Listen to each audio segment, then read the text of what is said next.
moment. If you wish to leave, you must register your identity with us first. No, we're not leaving. We're representing Linny and Lynette as attorneys, so we're investigating the case. Were you always guarding this entrance?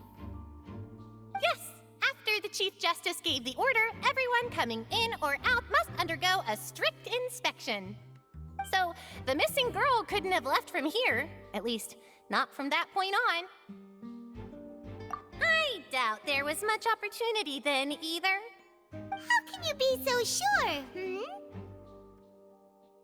Well, because I was in charge of security near the entrance at that time. I couldn't see Linny's performance from here, which was quite a shame. Just my luck. But still, I did not abandon my post, and I stayed put no matter how loud the applause was. If someone had so much as even approached the door, I would have noticed it, let alone if they had tried to leave. We Melazines are good at that sort of thing, you know. So, it's safe to say the girl couldn't have left through here. Alright, thank you for your help. This'll be useful info.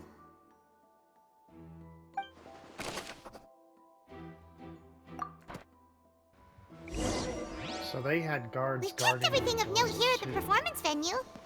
Paimon wonders how Linny's discussion with the guards is going. Let's go see, shall we? Ooh, things are getting interesting, huh? We're about to see how magic is made. I still don't trust that bitch. It's just too suspicious. Understood. Then I will be going with you. Just so you're aware, I will be monitoring your actions and making notes as necessary. Very good. Thanks for being so agreeable. I'd pull a rose out of my hat as a gift for you if I could. You may spare the pleasantries. I'm just doing my job. You've arrived. Who's this? Me? I'm Spina di Rosula's guardian angel. If you've got a problem, I've got the firepower. Sorry, I got a little carried away there. Call me Navia. I'm a partner of theirs, and we'll be helping investigate this whole situation. And these are my companions. Would you mind if they join as well? Fine by me. Oh, new helpers? I would be most grateful. Well, let's just say we're tagging along. It's not every day you get to see the secrets behind magic performed on such a large scale. I appreciate your kind interest. Come with me. We'll be heading below stage. Now we're talking. That's what I figured. Huh? Below stage? Yes, Yes. a world of secrets is hidden beneath this magic box, prepared specifically for this switcheroo trick. But before I reveal everything, you should have a look first. Notice anything strange here?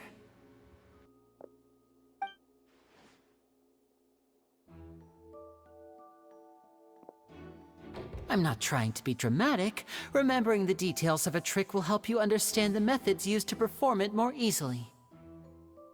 Huh. Weren't there balloons and other decorations here? Where did all that go? Ah, good eye. That said, you're still far from discovering the answer. The back? You mean the inside of the door?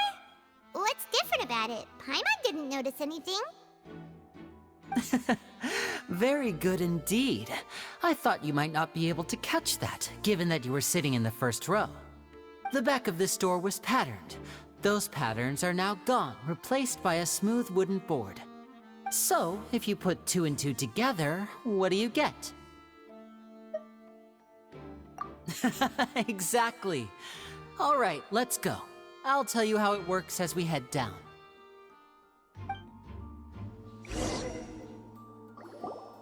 Oh, so there was a passageway under the magic box!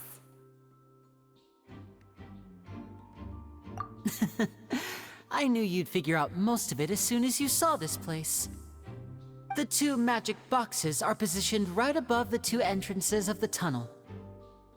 See this flatbed trolley?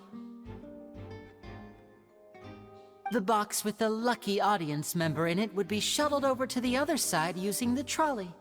This trolley can raise and lower and even rotate, ensuring that the box will face in the right direction. I see. So that's the purpose of the box inside another box. Precisely.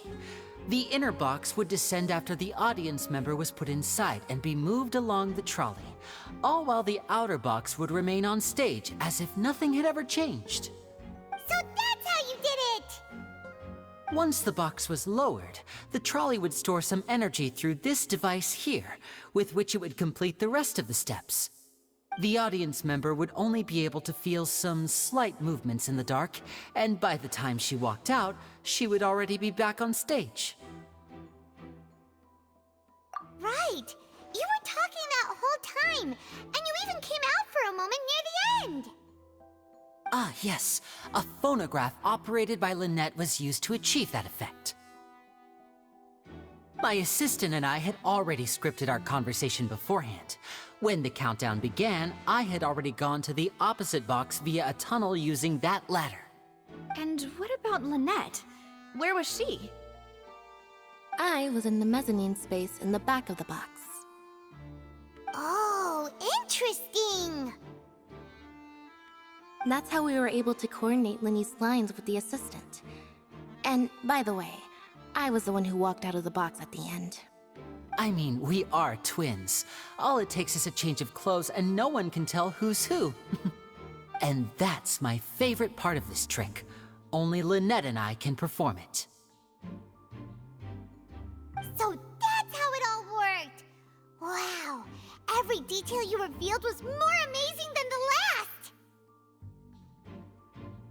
Lynette would briefly walk out of the box and then go back in, jumping into the tunnel and escaping before the box on the trolley could finish ascending.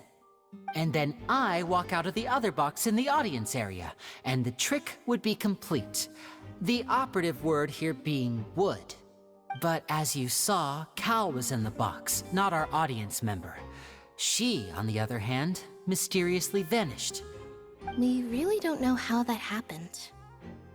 If not for that interlude, this would have been an astonishing trick. I probably never would have figured out how you pulled it off. And yet, to think that someone was able to use this magic trick to commit a crime. Could we have a look around? I think we can come up with some more leads. This is the scene of the crime, so Linny and Lynette are not permitted to stay here. I'll escort them back up. Yes, of course. No need to be so strict now. I won't disappear into thin air, you know. Thanks, everyone. We're counting on you.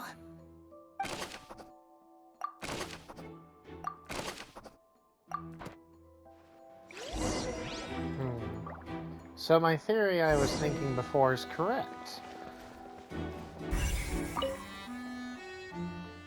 This should be the control device that's wrong. So, yeah. Okay.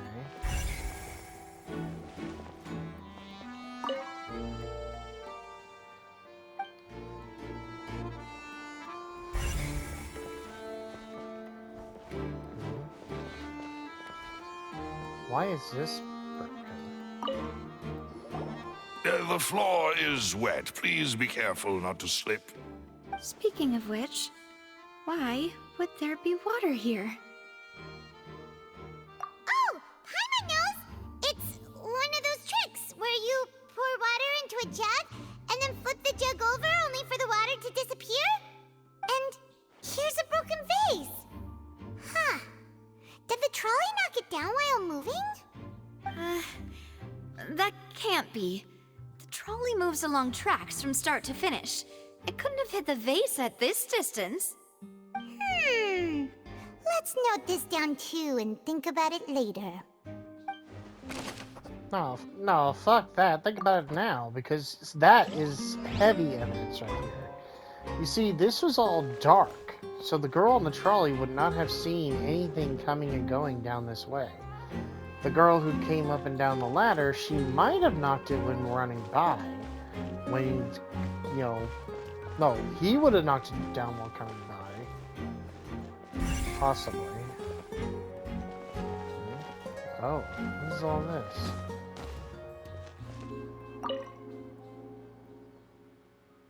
props and costumes are.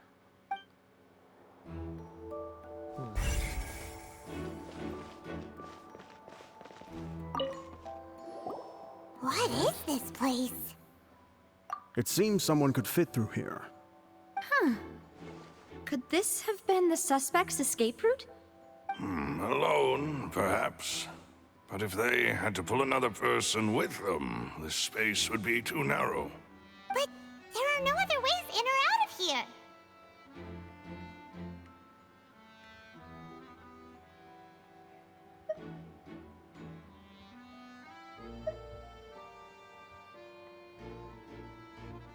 Oh, you're right! Let Paimon write that down.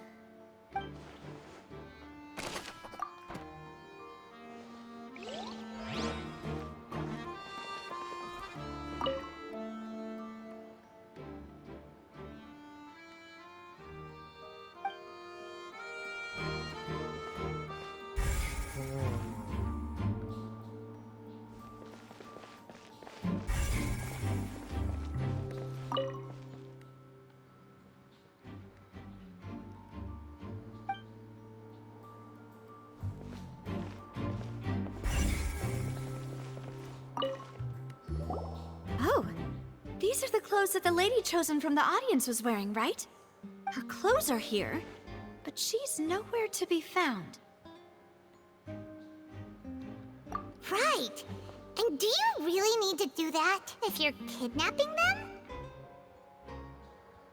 Ugh, this is so confusing. Paimon doesn't want to be a detective anymore.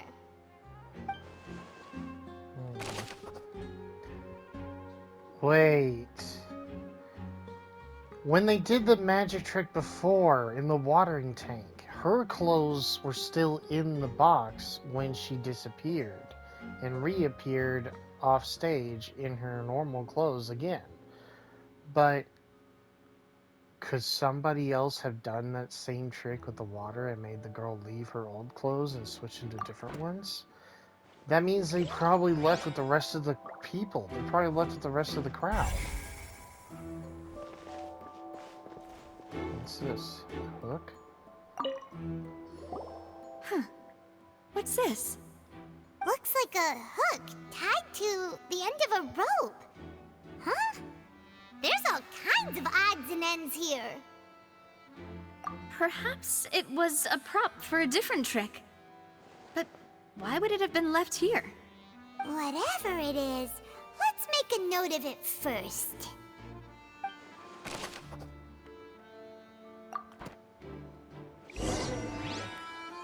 Seems we're just about done investigating down here.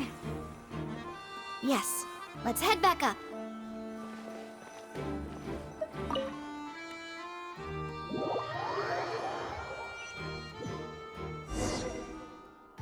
Well, we've ascertained the state of the crime scene. Let's find a place to sort out our findings once Malus returns. Seems to me that there are several things that don't add up here. Apologies for the wait, demoiselle. So, what did the guards say? Did the criminal escape through the vent? They believe the odds of that are very low, since the vent leads to the Opera House's basement. The guards have checked the area carefully. No one left through the basement during the performance or after the incident, and no one was found hiding there. So the tunnels become like a secret chamber then. You know, like the kind you usually see in novels. The plot thickens. Halsey's disappearance and Cowell's death are both quite inexplicable.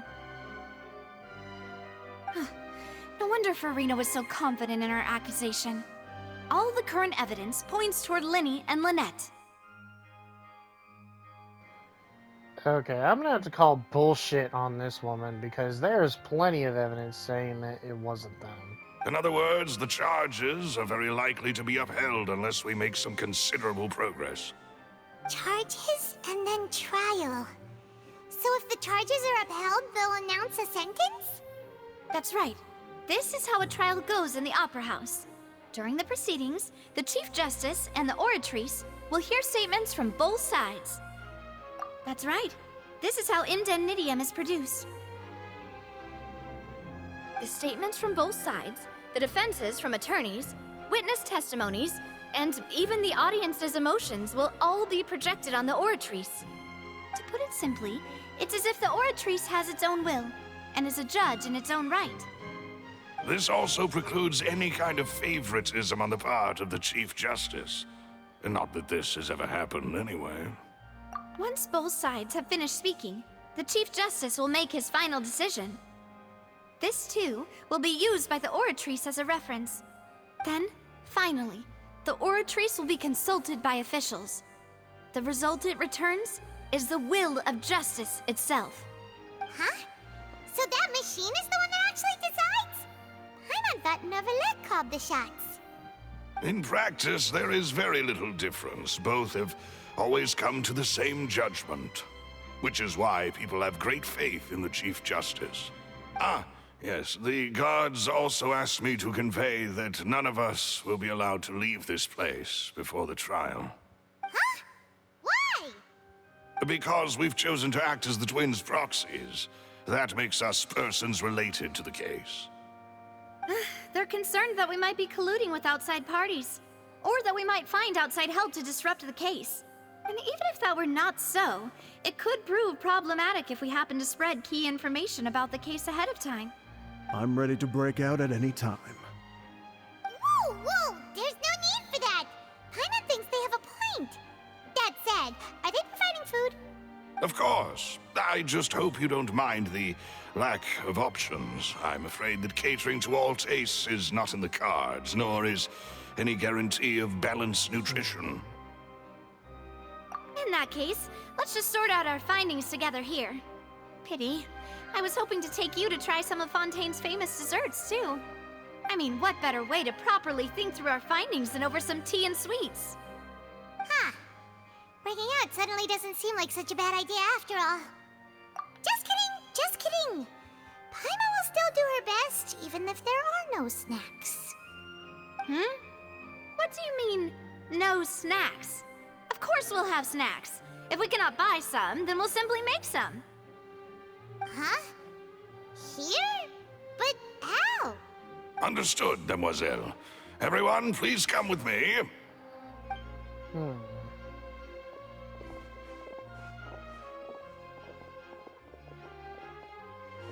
Wait, you're carrying a portable stove with you? Yes, I must be prepared to meet the Demoiselle's baking needs whenever the fancy strikes her. I have eggs, sugar, and almonds at the ready. Good work, you two. Then I'll get to it. Please sit tight for a moment. You'll get to taste my awesome snacks soon enough. These three are quite the interesting group.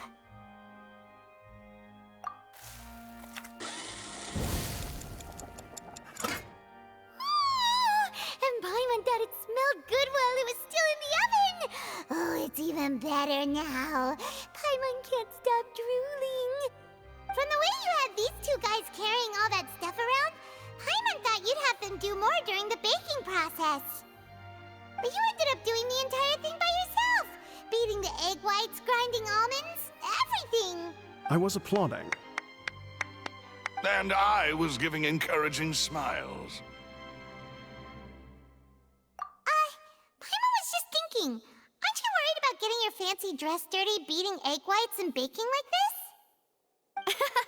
Well, I don't think it's carved in stone anywhere that fancy ladies can only read books, sip tea, ride horses, and play the piano. I just really enjoy making snacks. Don't underestimate beating egg whites, by the way. It's a real arm workout. You also need to beat them to just the right consistency, or your macarons will crack. Anyway, give these a try, fresh out of the oven. There's 3 for each of us. Only 3? Well, eating too many sweet treats might send all that sugar to your head. You wouldn't be able to think clearly about the case on a sugar rush, would you? Tea is ready to be served as well. This is Demoiselle's favorite, strong black tea with a floral fragrance that clears the mind and lifts the spirit. No need for concern. I'm merely doing as I should.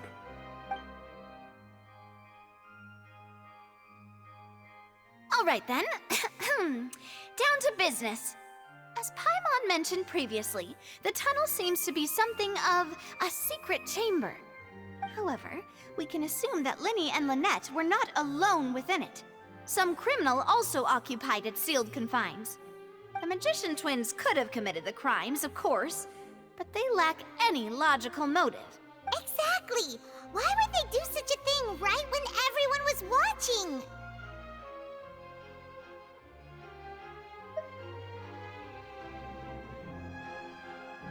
The flower vase and the thud we heard during the performance could indicate some altercation between Halsey and the criminal in the tunnel, resulting in the shattering of the vase, the discarding of her clothes, and her abduction.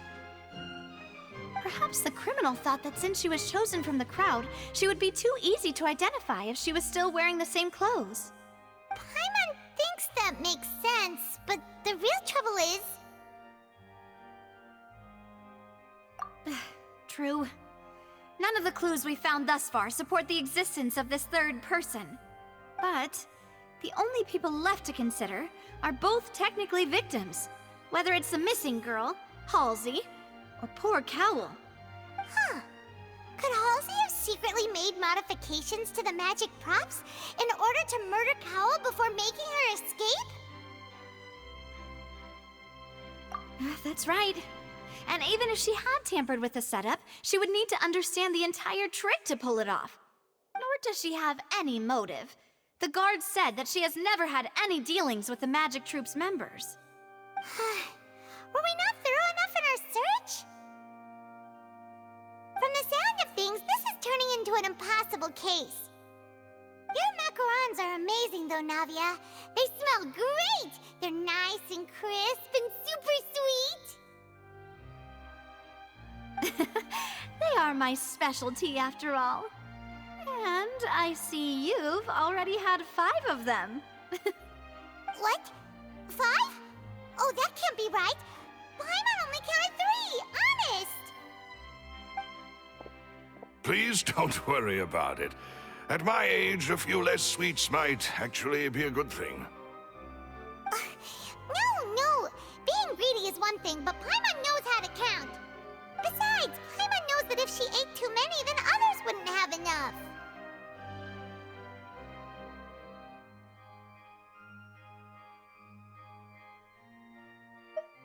Wait! Even you don't believe Paimon? How could you? If Paimon ate those 2 extra macarons, then may they turn into stone in her stomach! All right, we get it. Well, I suppose one of us might have gotten too engrossed in our chat and eaten them by mistake. No big deal. Maloose, set up the stove again if you would. Huh? What are you doing? Making sure everyone gets 3 macarons, of course. Exactly. We don't want to trouble you. As you wish, demoiselle. And I have the egg, sugar, and almonds. Well, this really is your hobby, huh?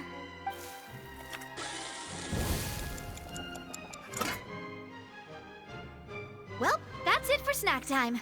I'm going to have another look around the area. I don't know what we're looking for yet, but we've still got some time. As attorneys, I suggest the 2 of you think the case over again. It would be awkward if you got all tongue-tied on stage during the trial. All right, thanks for your help and for the snacks. It was nothing. A small task for the Spina di Rosula. Silver, Maloose, it's time to go. I'll be back if I find anything new.